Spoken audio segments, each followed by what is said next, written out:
Yeah, we cut that air down. All right, and we are live, guys. We are live. We're going to hang out for a little bit, let everybody jump on real quick. But we are currently 10 seconds into our second ever live stream on YouTube.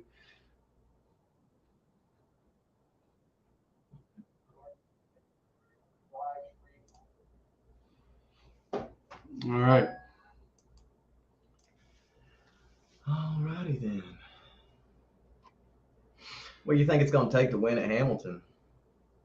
I say 18. 18. Mm-hmm. We've already got Natural State Fishing. Knew them guys were going to be waiting for it. What's going on, man? Yeah. How y'all doing over there?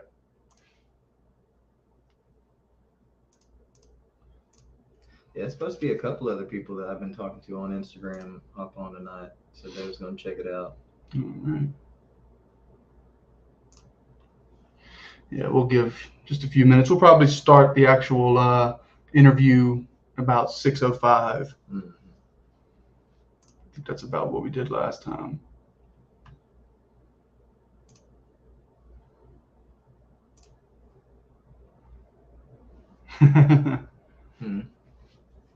Said he's got a tournament Friday. Got to see what they're biting on.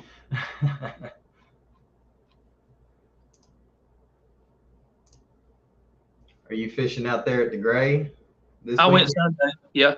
Oh, yeah? I caught one that was 287. That was the biggest one I seen. Yeah, whenever I added it up the other day, I spent 8 days out of like less than 3 weeks out there on Degray. Like, yeah, you know, I had never been there before, and it's a great lake. You know, it's something different. You know, it can go feast or famine back and forth pretty quick. You know, and if you ain't in the right area, you're just out of luck. It's just not big enough to sustain the. And I felt like it was a big lake until I spent more time on it, and then seeing how it fished with the BFL on it, and then, you know, even in a 20 to 40 boat club tournament, you know, I fished 2 different series, and even in both those tournaments, it just still kind of fished small. But granted, one of them, there was a high school tournament going on out there too, and they were out there. They were out there in every little pocket. We have one guy. Me and my dad were just cruising down. You know, we couldn't hardly catch a fish to save our lives that day, and we got into this area, and it was looking real good, nice and shallow, and stumps everywhere. And these guys weren't paying us no mind. They were over there catching one every so often. But boy, as soon as we creeped up into this one little pocket, man, they had their heads over there every couple seconds. And I said, Dad, there's a big fish in this pocket, or they lost one, they saw it, something, but it's over here. And we fished and fished and fished, and we couldn't have paid a fish to get in the boat that day, you know. That's Degray. That's how it is. It can be good though. Yeah. Oh yeah. Obviously, I mean, heck, an 18-pound bag with a 9-pound kicker ain't a bad day. But as far as I know, I have the lake record down there too. I've caught some 9s, the 1269, 837s. No kidding. Huh. Yeah. Wow. That's awesome, man. On Degray? That's awesome. Holy smokes. Wow. But that also goes to show, I mean, for Arkansas, a 9-pounder for the you know, the record for the lake, I mean, that's not really that big for what Arkansas can really do, you know. Yeah. So now, Brian, did you say you caught a 12-pounder? A 1269 is what it weighed. 4 years ago to the same date, I caught the 9.5. A 1269. Oh, you caught that on Degray? Yep. Oh, wow. And a 9. Now that's a good fish. Okay, yeah, that's a little bit different. Yeah. Wow. Yeah. Okay. Yeah, I thought the 9-pounder. I was about to say 9 pounds for a lake here in Arkansas. That's not a whole lot. 12's a little better. No, wait, 1269. Yeah, 12's a little better. Did you immediately retie after you landed that 12-pounder? Well, I was using buried. Okay. Cut the bait off and hang it on the wall. DeQueen Lake, where's that at? It's just a little further south. Yeah. Okay. Matt, is that like a bank tournament, or are you fishing from a boat, or what y'all doing? That's for natural state. Yeah. Yeah. Sometimes, Brian, we will also be talking with the people in the chat too. I got you. It may be a little bit confusing, but hey, if we ask you a question and you answer it, then it's not the end of the world. Yeah. Yeah. Well, I guess about ready to kick her off. About ready to kick it off. We got 5 people in here waiting for the start. So I guess without any further ado, Brian, if you're ready, we'll go ahead and get this thing kicked off the right way. All right, guys. Thank you once again for tuning in. This is live stream number 2 here on the Ouachita Bassin YouTube channel. We want to thank you for checking in with us for a second time. We had a great time on our first interview with Mr. Blake Martin that got the win over there on Ouachita for the first stop of the BFL Arkie division. And we're super excited to be able to do it again with the winner of stop number 2, Mr. Brian Bean, that he went out on Lake Degray and got the win out there. If you missed the last live stream, you can go back and view it. I know a lot of you guys have been going back and reviewing it after the co-angler perspective came out last weekend. So I want to thank you guys for checking both of those videos out. And also I've created a new playlist tab that's going to be the Arkie BFL Champions. So hopefully we'll be able to do this again for the rest of this season, and we'll be able to get the rest of the winners in for an interview. So y'all definitely stick with us, and we got a lot of stuff coming in 2023. Today's guest, you probably heard if you're from the Hot Springs, Jessieville area, really just Arkansas in general. We were just talking about how he's not 100% sure, but pretty sure that he's got the lake record on Lake Degray with a 12.69, which unless somebody comes forward and says they have one bigger and with proof, I'm going to believe that that one right there was probably the lake record. So yeah, Brian, thanks for being here. Thank you all. Yeah. Well, if you live around here, you probably already know what type of fisherman Brian is and what class that he is. But for those that haven't, here's some of his more recent accomplishments. He took home 4th place in the coveted All-American in 2022, placed 3rd in 2021 in the BFL Regional, took home the win on Hamilton BFL in 2022. He won a Vexus boat from the Trader Bills in 2021. Won 4 Arkansas Bass Team Trail tournaments and brought home over $120,000 from 2020 to 2022 in tournament winnings. Now he kicks it off with a win for 2023 on Lake Degray. I mean, it's just already an incredible last couple of years, and he already is starting off the year the right way. Yeah, you know, for sure, the right way. All right. So now that we're all on the same page, let's get to the good stuff. How's your last week been so far, man? Good, man. Just blessed to win. It's hard to win one of them. Yeah, for sure. It's a lot of guys that spend a lot of time out on those lakes, you know, especially on these BFLs. From what I've noticed, you're fishing against a lot of guys that may have grown up out there, you know, and spent a lot of their life out there doing that. So I can imagine it's a hard feat. Yeah. All right. So speaking of, when you finally get to the point of winning one of these tournaments, which you've won a couple of them, against all of these local sticks, local hammers, whatever you want to call them, how does that feel, man? What's that like? Oh man, you can't ever win enough. You just want to win again. Yeah. Just looking for the next one, huh? I enjoy the competition. And friends, you know, I've made some awesome friends over the past 7-8 years of, you know, tournament fishing. Absolutely. Yeah, that's one of the good takeaways. Even if you don't win, the fellowship and getting together with some good guys. Usually most of the guys that are out here fishing these tournaments, they've usually got their head on straight. They're either got their head on straight or they're completely out of the water. But so what part of the lake did you go and do all of this damage in? I fished from about Brushy down to the lower end of the lake. I live here close to the state park at Lake Ouachita, so I love clear water. I like to be clear of the better. Okay. That's interesting. It's a good contrast to us because we're looking for dirty water. Yeah. most anytime we can, we're looking for a dirty water bite.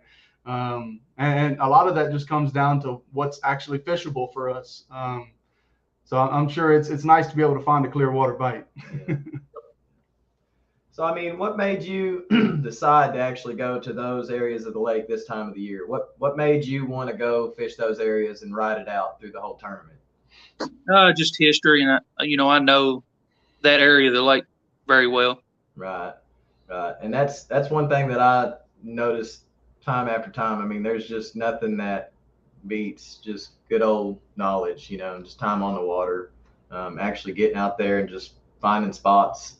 I mean, there's you can't never have enough of them neither. Yep. If you think you got enough spots, you're thinking wrong. You need to be going out there and finding new water. It's something that me and Mark try to push ourselves to do, more and more as earlier anglers, is just actually just push away from our comfort zone, and just go do something different, throw it out the window and go somewhere else, and it's definitely been something that whenever we do spend that time and compile up a good little list of areas, whenever we can actually run all that and make it happen, even though we ain't been able to make it happen on tournament day. Ain't been able to buy a bite, man. Ain't been able to buy a bite, man. Yep. Shoot. But it's coming. It's coming. Yeah. There's a time and a season for everything. Well, I mean, heck, whenever you're fishing against a lot of the guys that we're fishing against too, I mean, you ain't winning easy. They ain't gonna give it to you. I'm gonna tell you that. These guys around here, I'm telling you, they're honestly the best in the world. Our fishermen are so tough. You have to learn. I mean, you got to be able to catch them. Yeah, that's for sure, man. I mean, it's one thing to be able to go out whenever everybody else is doing good and they're biting good and what all, but it's another thing whenever storm comes through, they change up on you, they move, they push up, they push out, whatever, that knowing the right adjustment, the right change to make is everything, it seems. Yep. So where are we at? Oh yeah. Whenever I was over there in the parking lot, I heard you talking about that 9-pounder and said you sat on it all week. So I'm assuming you saw it and just was checking on it all week long. Yeah, and I seen guys troll right over the, and they just knowing what to look for. A lot of experience. Yeah. Yeah, there was a guy that left a comment on the co-angler's perspective of the last BFL that we posted, and that was one thing he said. There's no replacement for that experience. Yeah, that experience right there is invaluable. You can't put a price on it. Yeah, and keeping notes also. That's something that I picked up, from Blake last time. I assume you probably got you a fish diary too, huh? No, I go just all up there in the head. Yeah. Hey, I think you're rubbing it in. My thing is sometimes it just helps me to be able to, and I think it's two different type of people. You got the people that you go back and you look through some stuff and you're like, oh, okay, this is whenever I had good results. This is whenever I had bad results. Then you got some people apparently like Brian. He just goes out there and catches them from the boat ramp. Don't even launch the boat. Just yeah. Your first plan never works out for some reason. You know what you want to do, but that never seems to work out. Yeah. That leads me to a question that we didn't have written down, but I wanted to ask, and we may have a version of this written down, but I'm not sure. Did you find your bites immediately in the day, or were they kind of evenly spread out, or were there certain windows that you really got on them, or how did that look for you? I caught her first. And then it was tough, man. It really was. I could have went and caught some, pounders, but I kind of stayed in the areas where I thought I could catch another big one. And I had an opportunity to catch another big one. Yeah. Caught one a little over 3, but I just lucky to get what I got, I guess. Yeah. What was the total weight on the wing? 18.5 or 6, but I had one dead fish I hooked in the tongue. So I'm not sure to be exact. 18.8 maybe, I can't remember.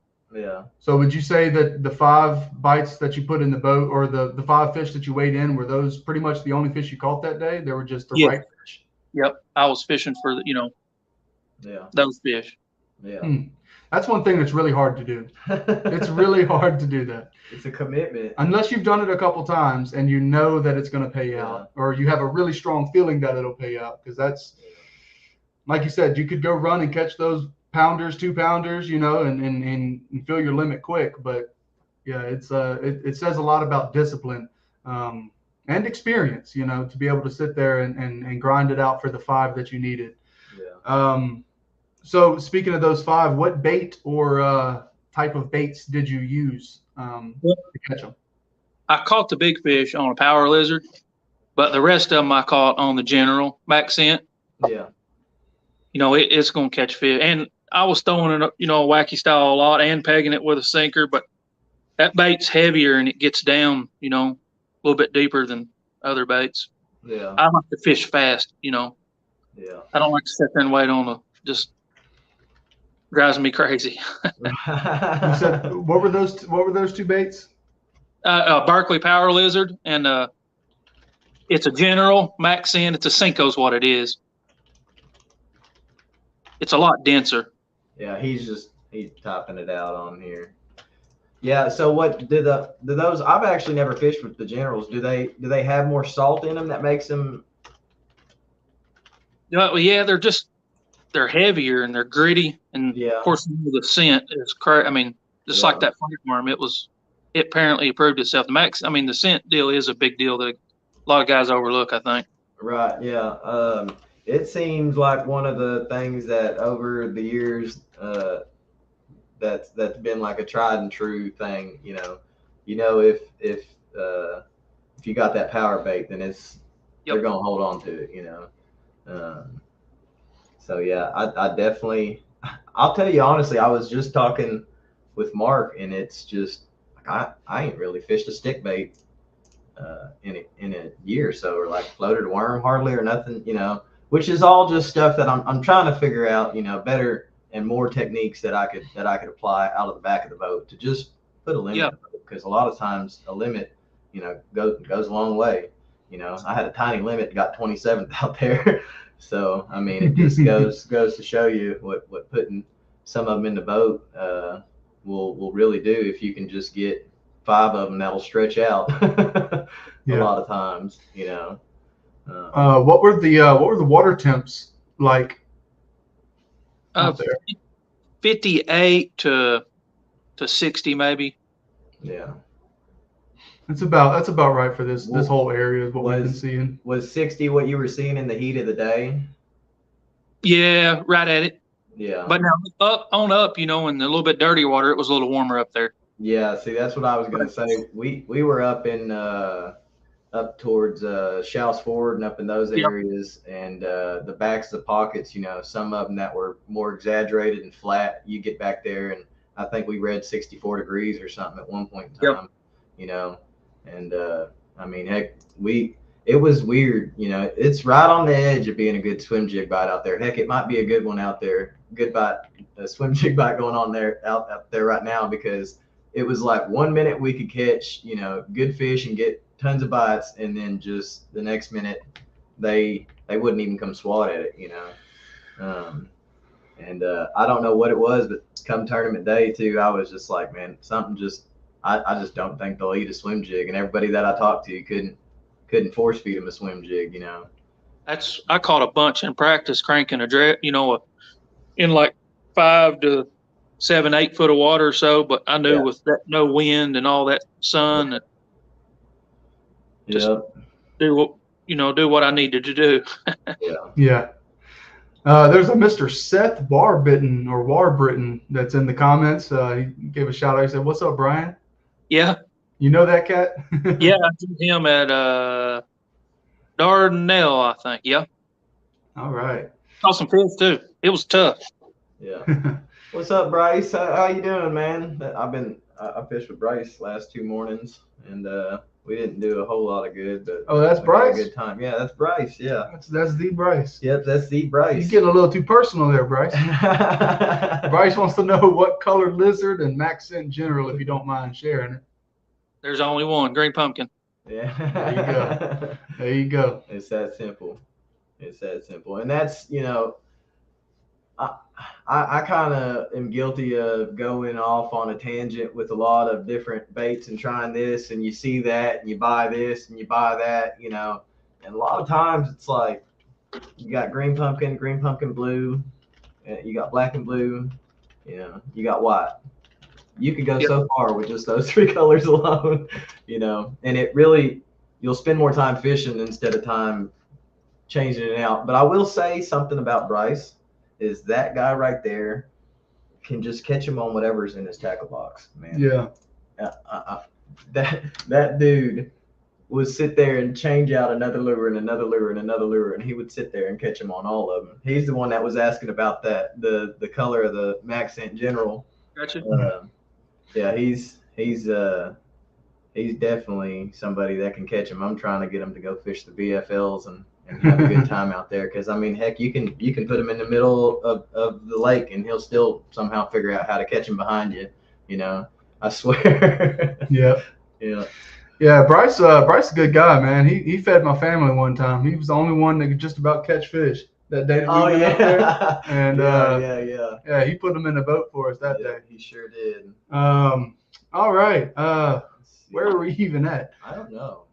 I guess the question could be, we could summarize and move on from this. So what made you land on those specific lures? Was it just experience from just what you know, or did you kind of experiment a lot in practice? No, it's just what I've used for many, many years. Lizard's pretty much a you can't beat it.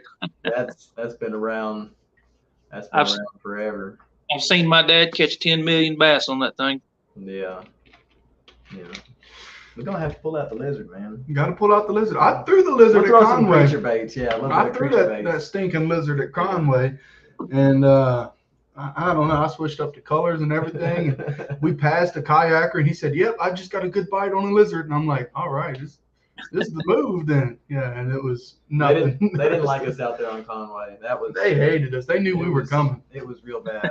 Yeah, we only had one day on it last year, kind of later into the year, and we didn't. And that was the tournament day. Yeah, that was. We didn't practice or nothing. And we just trolled. We didn't have a motor that'd work.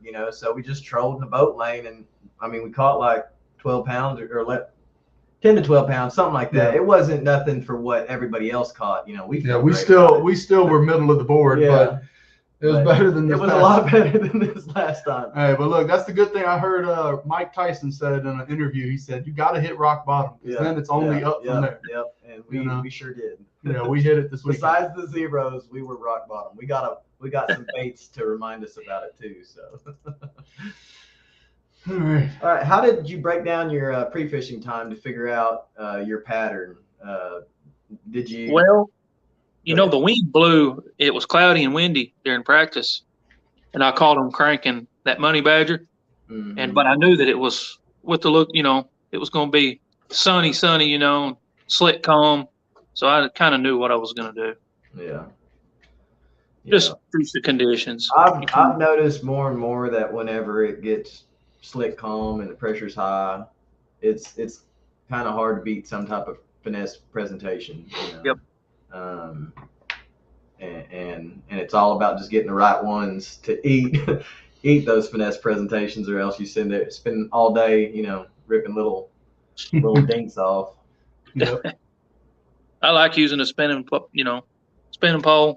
Yeah. So I enjoy it, man. I'll tell you one thing that I've been throwing a lot is just a little 2.7-inch swim bait. And it's not even, as thick as a pencil, and only, it's not even as long as your finger, and it's the smallest little thing in the world. You wouldn't think they'd be able to see it, but matter of fact, I threw it out there on the gray, and the visibility wasn't nothing but a foot or less, and they were coming up and just smoking this tiny little see-through translucent bait, and it just kind of blew me away. almost like, to me, it's like a swimming Ned rig now. You know, it's one of them things that, you know, the Ned rig will catch them everywhere. That I call it the catch 'em all. Matter of fact, we went out and caught a couple different crappie and like bluegill and just tiny bass, big bass. You know, we caught everything with it. Yeah. And I'm pretty sure we caught a 3+ on it. it was at least a 2.5. I Yeah. think it was a 2.5. Yeah. But yeah, I mean, don't get me wrong. I love flipping. I love a chatterbait. You know, I love baits where I can hook them and hoist them in. But at the same time, there's nothing like that fight on a spinning rod to where, you know, it's still a fight. You know, there's no two ways about it. You can't horse them. You know, Yeah. you got a tiny little needle point hook. So They got a chance to beat you. Yeah, absolutely they do. Yeah. And it's always at the when you get it right to the boat, or when you're flipping them over into the boat at the last second, that it'll snap off. Yeah. So do you run straight monofilament, or are you fluorocarbon, or you do a braid to leader? How do you set up your spinning rod? I use a Berkeley X5 braid, and I'll leader about a 6-foot leader to usually 10-pound trilene, you know, fluorocarbon. Yeah. I've got a personal question for you. That's something that I've been dealing with. I've been tying on a little bit longer leaders just for, you know, basically so that way I don't have to tie my leader knot on and I can do more reties over time. But I've noticed that my my braid to leader knot, I use a Crazy Alberto, I believe, and sometimes it'll swap, or like it'll flip around and get stuck in my guides, and almost like the tag end of my fluorocarbon will get stuck in my braid. Do you have that problem with the braid that you're running? No, not that I'm aware of. I just don't like to. I usually try to keep my knot, you know, in between my first and second eye, or you know, that ballpark. And I feel like that has real. I don't want it, you know, I don't want it in my reel. And I feel like that has a lot to do with what it is, and it definitely limits your casting ability too. But if you want to be lazy like me and you just don't care sometimes. But yeah, I definitely noticed that if I go in between, usually in between, somewhere in between the reel and that first eyelet, it's kind of like the sweet spot. And you can usually get a couple of reties before, depending on how small of a knot you can actually tie. What action of rod do you actually like using? Just a spinning pole, a 7-foot medium heavy. 7-foot medium heavy. Hey, plain and simple. Yeah, I've been fishing with a 7-1 medium extra fast, and it kind of fishes like a medium heavy, but it still has a little bit more tip on it. Kind of like a softer rod, but it's definitely got some power behind it. Let's see. That's almost a little redundant, isn't it? I guess not. Hold up. I just saw, because we got Caleb just joined the chat. Are you any relation to Caleb Bean? I don't know. I've heard that name. Yeah, he's one of the guys that fishes in the Aluminum Outlaw Bass Club that we fish with. That's Little Man, right? Yeah, that's what they call him. Yeah. Young boy. Yeah, young dude. Enos. Yeah, what they called him last year. Yeah, he's a future stick, man. Yeah, don't get it twisted. He just about every time he goes out, he catches some good fish. Yeah. I don't know if it's just because he's been fishing with Uncle George a lot lately, or what it is, but he's definitely around some good people, and he himself can catch the fish. So I heard he lost one about the size of the one that you caught a couple weeks before on Degray, right? On Degray. I'll be done. Yeah. Yeah, they're out there. We just they're still out there. They didn't come back with us, I'll tell you that. Let's see. Do this. Yeah. How much of the lake did you cover, or did you just rely on your same points? You know, did you even move around much, or did you just say, I got here, here, and here, and this is where I'm going? Yeah, I didn't move around much. I stayed, let's see, in like one or two little areas, you know, 90% of the day. Just a hammer. I could go around in circles, because fish are, you know, that time of year, they're constantly moving up. Yeah. And one thing I've noticed is, if you take an area and if you've got 2 to 4, maybe 5 good little areas within that area, and you don't have to spend nothing but a quick, jump up on plane, run across to a pocket or whatever, move to a different area. I've noticed that usually produces more instead of trying to run, this branch, that branch, this branch, trying to move around a lot of the lake. That's something that I've definitely picked up here, just from last year and this year so far. Is it definitely pays to have you a nice little area, even if you don't have everything figured out. If you can figure out some stuff within that area, and just stick to it and pick through it, Yeah, it seems like it's the best way to go. So since you didn't move around a lot, would you say that kind of simplified things for you? Yeah, I took my co-angler up the lake there at one time, and we fished one spot, and he caught one, and I said, "Hey, I'm not going to do this. I'm going to go back and do what I know what to do." So, yeah, it's nice to be considerate to your co-angler, but at the same time, you've got to think about that check too. You got to bring that check. Oh yeah, he was I had a good co-angler. He caught a limit too, and I told him, awesome. At first I don't think he believed what I was telling him, but he caught more than I did just fishing, just out fishing. Yeah. So, was there ever a point in the day where you just kind of thought to yourself, man, I can actually win this thing? Yeah, well, that you catch a big one like that, you got a really good chance. Yeah. But I wish I could have caught one more, and I could have really, I would have knew for sure then that I would have won. I kind of had a good idea, but down there you never know. I've seen it take over 20, several, a lot of minutes. Right. What was your biggest one besides that 9-pounder? A 305. A 305. Wow. Yeah. What was your smallest? I think it was like a 150 something. So it was actually a one. Being dead, it was probably like a 1-pounder, I guess. Right. But I spent a lot of time. Half-pound penalty? I'm not sure what it is. I'll be honest. I don't know if it's quarter, half, or. Wasn't enough to knock him out of the lead. Yeah, that 9-pounder probably made up for a little bit. Yeah.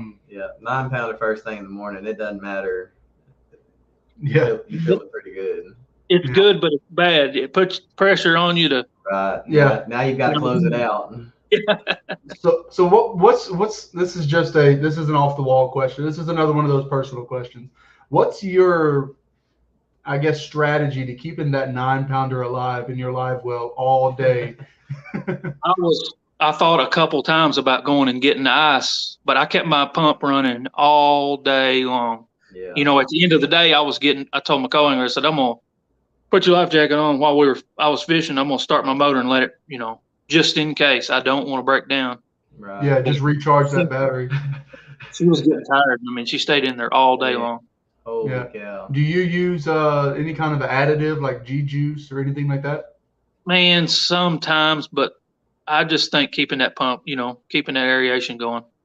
Yeah, for sure. We had some problems last year in the tracker, and I thought I had come up with something smart, but little did I know I was actually choking it out more on them. But we were thinking that that it was just getting so hot from the top of that lid, and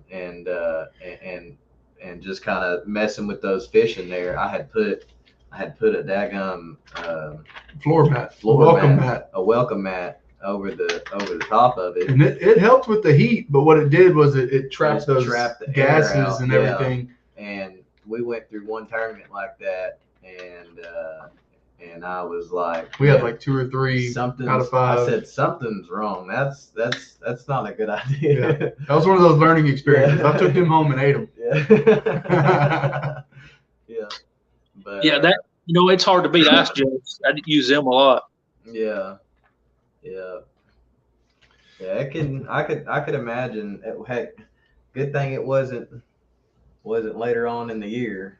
Well, I guess we really don't have any BFL tournaments whenever it's too rough on fish, huh? Because after Hamilton, like June's the last one. Oh yeah, I guess that one will be a little. And then late September. Late September. In June, those fish at Dardanelle, they can live on the bank though. They're so stout. They're just Fair crazy. enough. Yeah, fair enough. I don't know if you'll have one of these, but if you've got a good fish story or a story about one that got away that day, one that you watched on your scope for, as long as you could watch them, just couldn't get them to bite, give us a good fish story from that. Oh yeah, I had a 6-pounder I was trying to catch off a bed, and the wind got up and I didn't have enough time. Had like 15 minutes left, and she nosed up there one time, and I should have stayed another 5 minutes and probably could have caught her, I think. Yeah. But I said, I got too much to lose. I kind of had a feeling that I probably had a good, as tough as fishing was throughout the day, once I realized, man, it's tough, and you see a couple guys, man, we're not catching them. So yeah. I thought maybe it might be best to go in. Yeah, go ahead and make sure that this bag is secured. I don't get a late penalty or anything like that. I don't even know. Do they have late penalties, or is it just disqualified? Pound a minute. Oh, 1 pound per minute. Oh, I thought it was just up to and then you're disqualified. Wow. Okay. Well, that's good to know. So that 6-pounder right at the end, you said was on a bed. Was that 9-pounder on a bed, or was she off deep? Possibly. Yeah, I'm sure. Yeah. Was she in deeper water? Yeah. Okay. She was on like a transition, staging, kind of like a little staging spot. Yeah. Gotcha. It's cool once you start catching them in different areas and kind of can understand the biology of what they're doing, where they're, like you said, the staging, getting ready to go up and spawn. And it's just really cool. The more information that you gather, you start putting together the whole picture of what's actually going on, why you're catching them versus why you're not catching them, and so on, kind of putting together the big picture of it all. Yep. That storm messed a lot.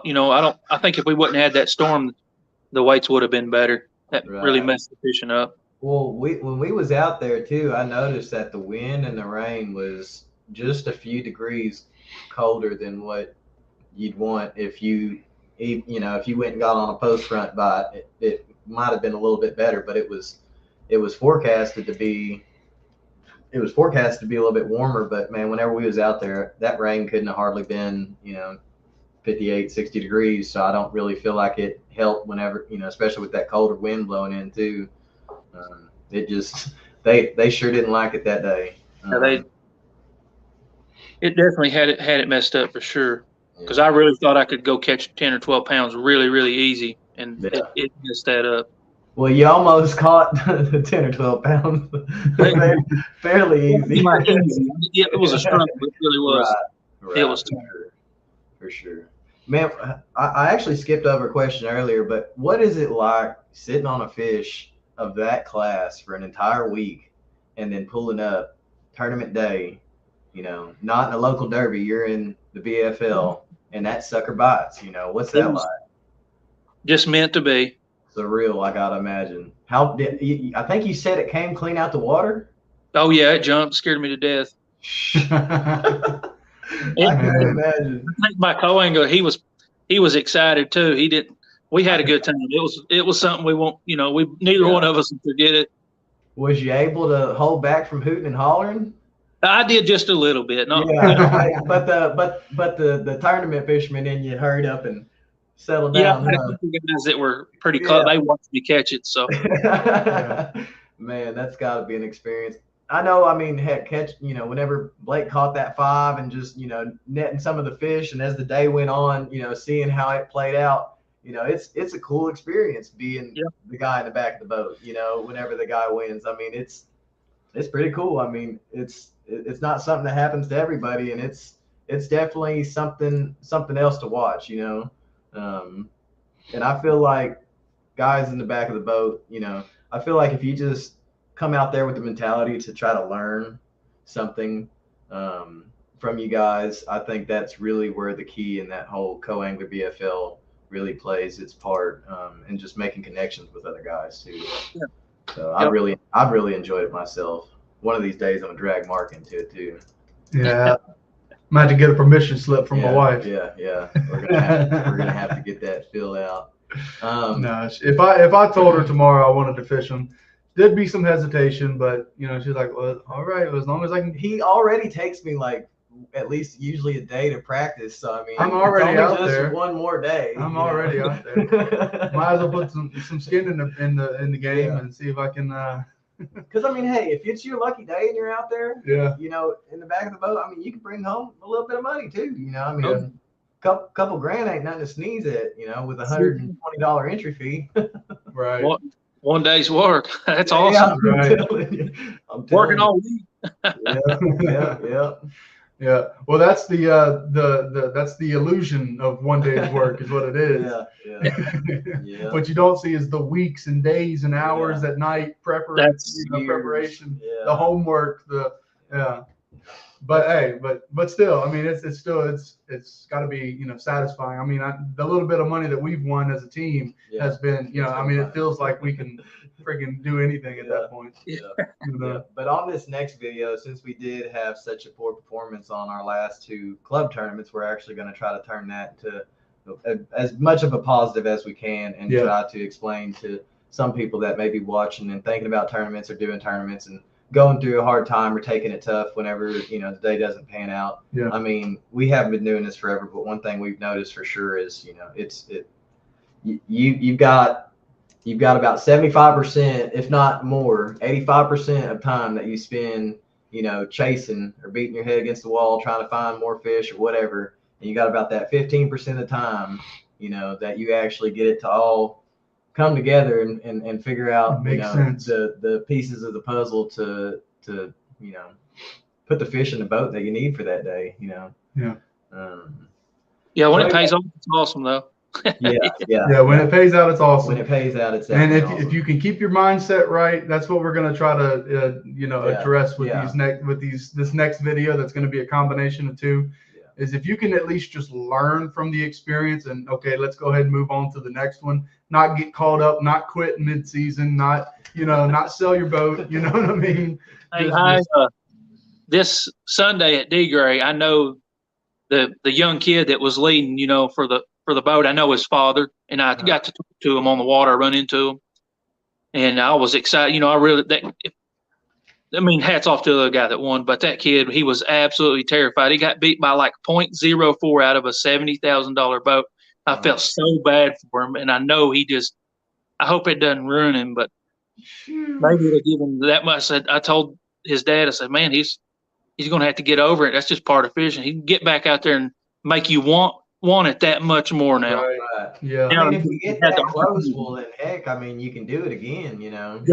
Exactly. If you get that close, and that's the thing, you know, I mean, if you just, it's all about your time and your level of commitment. You know, if you really want to start catching more fish and maybe start looking at, you know, more tournament fishing, you have to have the available time or make it one of the 2, you know, and go out there and spend time on the water. Otherwise, you need to just go out there, whatever money that you have put into tournament fishing, you need to be able to take that, put it in the floor in a pile and set it on fire.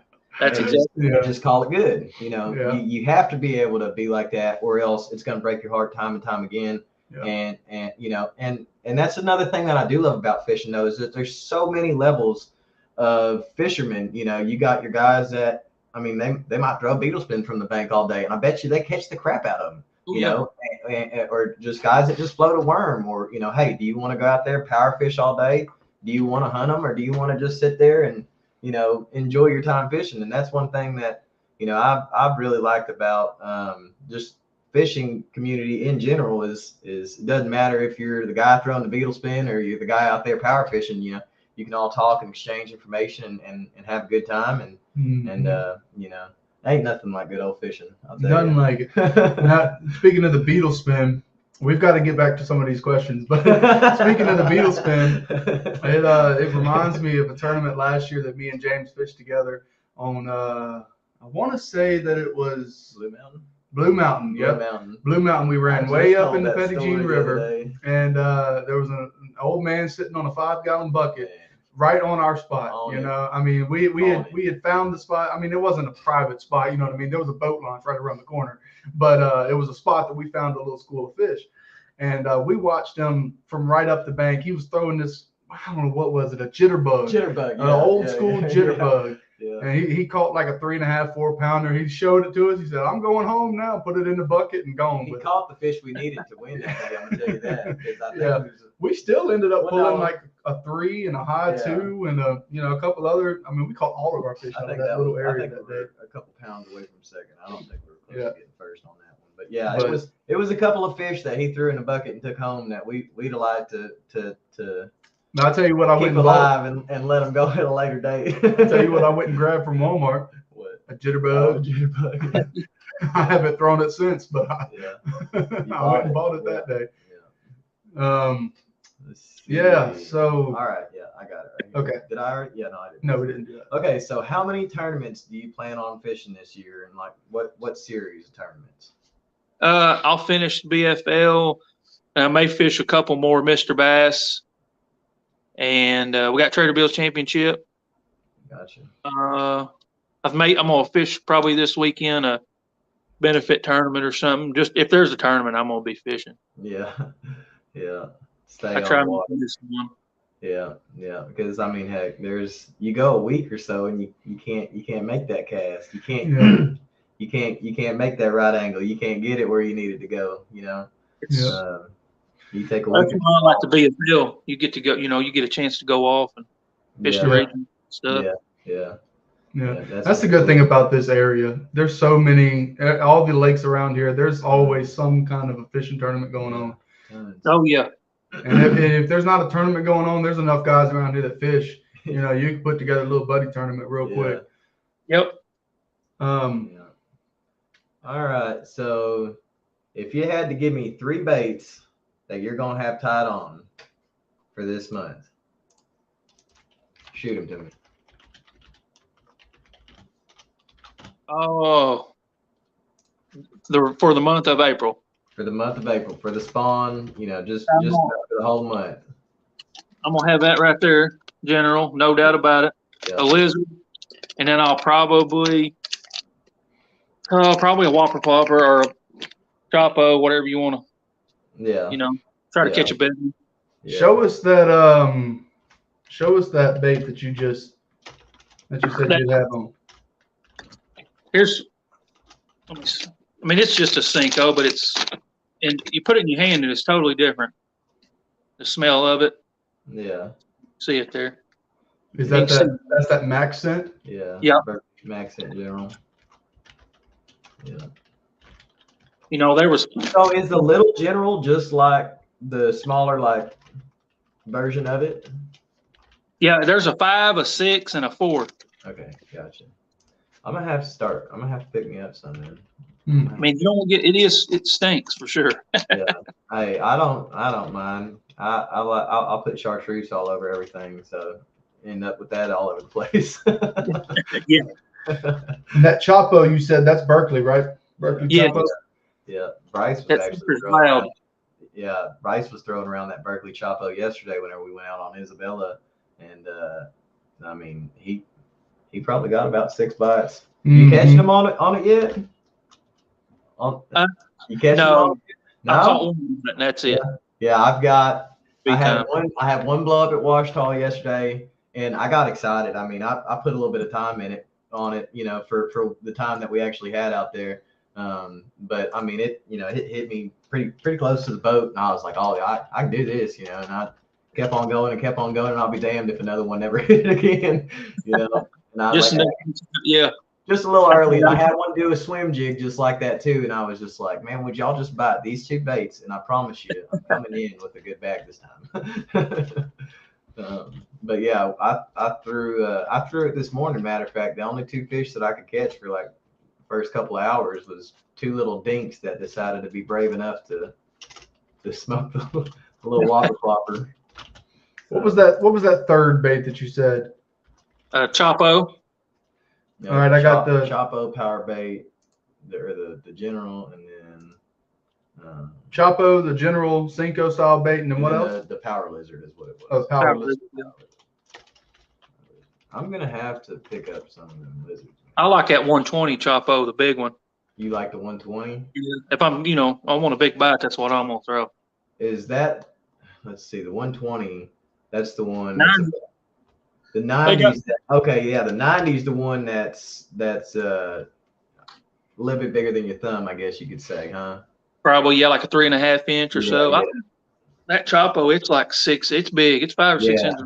Yeah. I need to play around with one of those, because that's what I've heard is, you can either throw the 60s or 75s now that they've got them refined. Well, I don't know if I know for sure that they have them. Do they have those sizes in the? Yeah, they've got several different sizes, but I usually just throw the big one. Yeah. Well, I've heard that, just staying in that middle range, that's where a lot of people stay, and either going with that big one or that little one usually gets you a couple more bites, usually bigger bites on that bigger one. And yes, you won't get as many bites, but when you get one, that'll. Yeah. I actually fished out of the back of the boat with a guy, Austin Culbertson, and he fishes Grand Lake and around in let's see, what's the other lake? Lake of the Ozarks and stuff like that. And I mean, that guy, he'll strap a whopper plopper in his hand and go to town. I think he actually had a little video of him boat flipping like a 7-something in the invitationals, which was just crazy. Yeah, on the treble hook. Yeah. He said he didn't realize it was that big whenever he was bringing it in, but he found out when he got it in the boat. Yeah, they always seem to grow a little bit right there at the boat. Yeah. Speaking of boat flips, did you net your fish or lip them that day, or boat flips only? He netted the one. The rest of them, I just boat flipped all of them. Yeah. I don't think the quicker you can get them in, the better. You play with them, they come off. Right. Yeah. That's right. Yeah, I'll call for the net a lot of times, but if like the net's stuck on a rod or something like that, I'm not fixing to sit there and wait. I'm just going to go ahead and lift them in the boat, But luckily, I got a pretty. I think we both do pretty good as net guys as net guys for each other. Yeah. We got plenty of practice. We got to do a little bit of dancing on that small boat sometimes. We get it done. Yeah, we do a little bit of dancing. What I don't see is how every now and then, whenever we go to run across the boat for something real quick and we both stand up, we're both falling out the boat. Yeah, that's the joys of fishing out of the tiny boat. Well, it wasn't a lot smaller. We was in a tiny boat. We were in a, what was that? A 1432. 1432. The shallow one too. The backwater only. Yeah. I had it out on Nimrod with a 30-pound. Was it a 30-pound? No, I don't even think it was 30. I think it was like maybe 30. Maybe it was 30 pounds. Like a 30-pound Minn Kota strapped to the front of it. I got a big ice chest for our live well in there. DIY live well. I've got my buddy Nate that was in the chat. And dude, I mean, the wind was blowing like a sustained 15 or 16. I don't know. It was ripping right across long ways down Nimrod, heading into the river, and going out wasn't so bad. But I mean, I about capsized that sucker. Yeah, I mean, yeah. When he told me the story, I was like, all right, I picked the wrong day to let you borrow my boat. Nice. But no, it was all good. Nate said it wasn't that bad, but maybe it was just because I was in the front of the boat and it had like an elevated boat seat that could swivel mounted to the. So I mean, I was up there, so every wave we're hitting, and I'm seeing the chocolate milk coming over the front of the bow, and I'm like, we're about to go down. Yeah, it's sketchy when you start seeing them come over the front. You're in a boat that's like, I think it was the sidewalls were like 15 inches tall. And it's just a tiny, tiny boat, dude. He said that was a fun day. Yeah, that was a fun day. Yeah. From what I heard. Anytime I've ever been out on, we went on Maumelle. We crossed Maumelle in that little boat. Man. That was right before the motor started giving us issues. Thank God the big motor, the big 3.5 horse was working that day. Because, that would have been. Apparently that's what they named us from last year, from us playing around in that 3-horse boat, was the 3-horse boys. Yeah. in the club. Yeah. Which we've been called worse. Yeah. That's for sure. All right. So that's pretty much all we've got for question wise. Let's see. Were there any that we missed? Nate wants to know, do you use the Berkeley square bill or square bull? Square bull. The square bull? Yeah. Oh, I'm not much of a crankbait. I'll use a Fritz side 99. It's my favorite crankbait in the world. No doubt about it. Year round, you throw the Fritz side. Yes. Dude, when it first, sent me some way before everyone else had them, even before Cox. Of course, they had them before I did, but before he made it popular, we absolutely murdered them on it. Wow. And it still catches them, but when it first came out, it was unbelievable. Yeah, yeah. It seems like that's how it goes. You'll have a surge of baits that come out that'll just hammer them, and then that'll kind of die off, and then some baits in your older rotational. Everybody else still throwing that same, whatever just came out, and you go back to Old Faithful and start tearing them up. They come out with a new crankbait, a Money Badger. And that's all I got tied on now. I got so much confidence in it. I threw the little one around. I went to go pick one up one day, and they didn't have the larger ones. And so I figured I'd just get one of the smaller ones, and I just threw it around on my spinning rod. But I really liked how it casted and reeled, and it'd get down pretty quick, even for a small little crankbait. And I actually broke it off on a good sized bass. But, it didn't get hung up either. That's what I like about it. It will fish through some. It definitely, the stuff I was fishing it around was literally just like one tiny little, hard bottom creek bed coming out from underneath this drain, and everything around it was just, mush and mud and willow reed stems, and that's a pain and a half to try to get anything through the willow stems, because that's all we have a lot out here in the village in a lot of these lakes. Is I believe that's what they're called. Water willows. Yeah. But they still like it. They'll get in that grass too. They'll get in it out here. I spent many days as a kid fishing over. That's where I grew up fishing. Yeah, that's what keeps the fire going for us, in between the tournaments, kind of keeps us just where we can go out and catch a couple fish. I just remind ourselves what a bite feels like. Yeah, remind ourselves what a bite feels like whenever we can't catch them in the tournament. They're on a big lake. We come out here and cheat a little bit and play around on these village lakes. So yeah, and you were talking about the Money Badger. Didn't you say that you what color in that Money Badger do you like to throw? Blaze is all I throw. See if you can see that. Where's it? Oh, yeah, right there. Yeah, I already knew it. Yeah, but see that bill on it's kind of blue. Huh? That bill, it's kind of like an old deep little end, but it's rounder on the end, and it allows it, to fish a little bit better. Does it got that kind of cobalt blue on top of it? Yes, it's kind of a greenish blue color. I don't know. Yeah, that's the same one that I got. Yeah. But that's my favorite color is Blaze. That's all in all their stuff. Yeah. And didn't you say you were when the slobber knocker came out, you were one of the first to get your hands on that one? Oh yeah, I had that thing for like 6 months before they ever even, even showed it to anybody. Just because I think someone caught them on it in the Classic or something. But that thing's awesome. It will come through. That's what for those water willows and stuff. It will come right through. Oh yeah. And I still use a jackhammer some. I mean, it's still a good bait, no doubt about it. But that slobber knocker will not hang up. Yeah. So is the slobber knocker right there with the jackhammer as far as quality and everything, you would say? Yes, it just fishes cleaner. Okay. Yeah, I definitely need to. I bought one, and I have no idea. I mean, I guess it's the chatterbait obsession, the bladed jig obsession. You catch somebody fish, and you just buy a couple extra, and they came out with those, and I swore I was going to go and tie it on, and I just never did. Got a slobber knocker.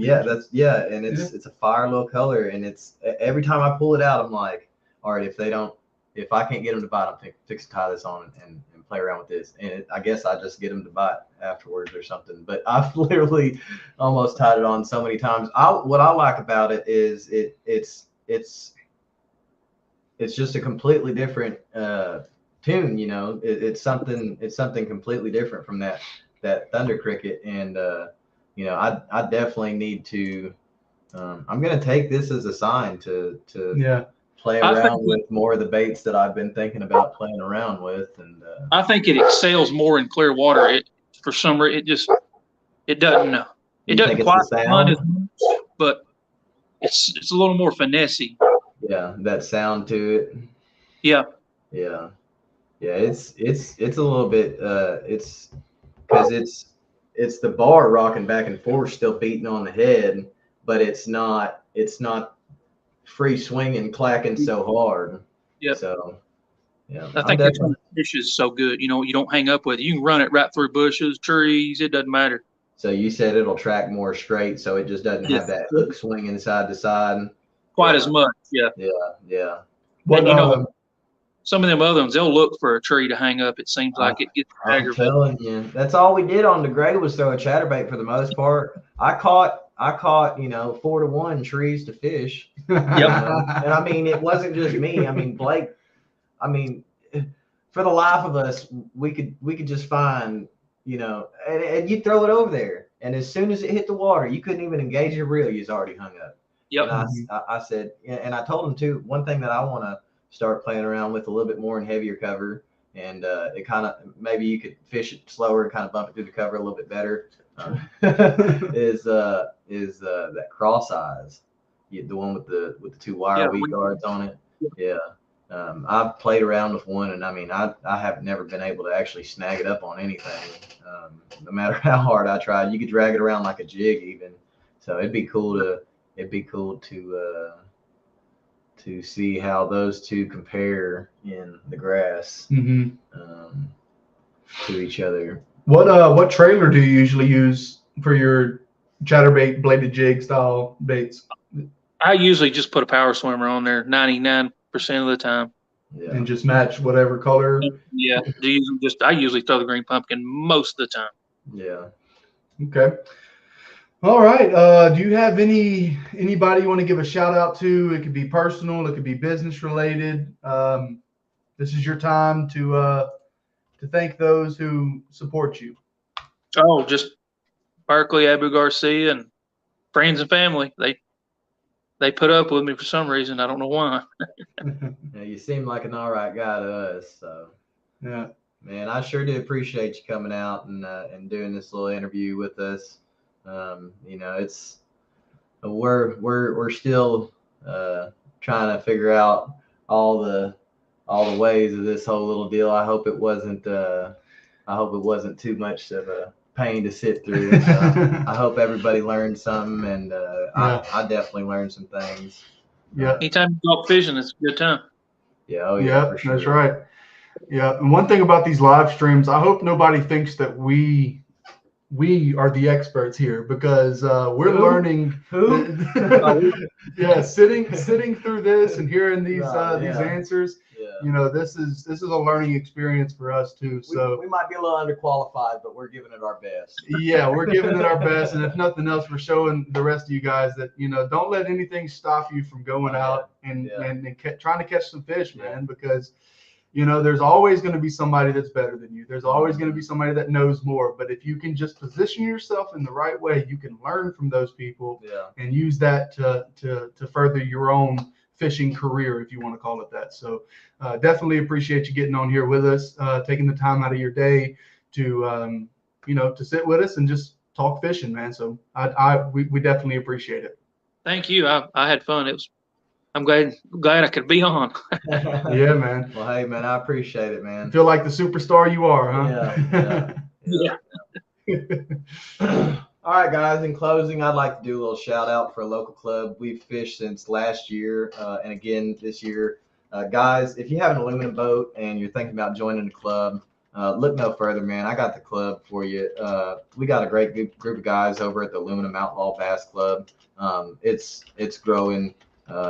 Seems like from tournament to tournament. This is their 3rd year, I believe. Getting a lot of sponsors like Stick 5, SRI Outdoors. I know there's a bunch of other ones that I'm just not thinking of right now. We should have probably put that together a little bit better. But guys, this is some low entry fees. It's 9 tournaments a year. I believe you have to fish 6 to fish the classic. We're already done with 3, so we do still have. If you join now, you can still fish the classic with us. But I mean, you just couldn't ask for a better group of guys to go out and fish with. And don't think just because it's a little club that you're gonna you're gonna be able to just blow out everybody out the water. So if you think you got what it takes, and you got a 10 rig, come find out with the rest of us. Yep. And if you just want a club that you can have a good time, meet some new people around Arkansas, and hopefully catch some fish, maybe win a little bit of money. Give them a try, guys. You'll definitely have a good time. Yeah, this is our second year fishing with them, and just in the last from last year to now, just the structure of the club is really coming together. Like James said, we've got a few club sponsors, Stick 5 being one of them. There's a few other guys. I think I don't want to say it wrong, but check us out on Facebook at the Aluminum Outlaw Bass Club. We've got all of our entry fees, all of our schedule, everything is on the Facebook page. Definitely check them out. And big shout out to Mr. Johnny Ford for putting it all together. We wouldn't, I don't know if we would be doing it exactly the same way that we're doing it if it wasn't for Johnny. So, and also Uncle George and Nick and everybody else who's involved with it at a structure level, not just coming out and fishing, but making sure that, weigh-in times make sense, and that, everything else kind of flows the way that it should. And you're not just showing up to the boat launch, blind and unsure of what's going on. So definitely shout out to those guys.